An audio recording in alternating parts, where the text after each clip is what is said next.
আমরা এসেছি শাসন থেকে। দেখুন, মানুষের মধ্যে এত উৎসাহ, এত আবেগ। আজ এখন রাত 10টা বাজে, এখন থেকে 10টা, 11টা, 12টা, রাত 1টা, 2টো বেজে যাচ্ছে, কিন্তু মানুষের ঢল কমছে না। আমরা আমাদের ব্লকের সভাপতি, আমাদের মাননীয় মনিরুল ইসলাম ভাইকে পেয়ে মানুষের মতো এতটা আবেগ উচ্ছ্বাসিত।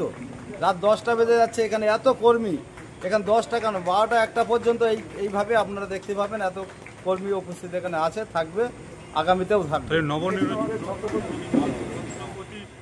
দ্বারা যে সামনে যে নির্বাচন তাহলে শক্তিশালী হচ্ছে তৃণমূল কংগ্রেস? অবশ্যই শক্তিশালী হবে। বিগত দিনে যা নির্বাচনের তার থেকে আগামী দিন এর থেকে আরো 100% বেশি শক্তিশালী হবে, সেই আশা আমরা রাখি। আপনার নাম? আমার নাম রেজাউল করিম।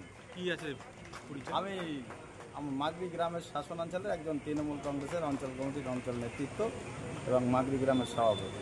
আজকে আমি এসছি পলতাডাঙ্গা প্রতিগ্রাম অঞ্চলের অন্তর্গত বাসিন্দা। আমি পঞ্চায়েত সমিতির সদস্য আনোয়ারা বেগম। আমাদের এই মনির ভাই সভাপতি পদে দাঁড়িয়েছে, আমরা অত্যন্ত খুশি। সবাই ওনাকে মাল্যদান মিষ্টি ওনাকে খুশি, ওনার সঙ্গে আছি। বিগত দিন সবাইকে নিয়ে গাড়িতে নিয়ে সবাইকে নিয়ে চলতে পারে, সেটা আমার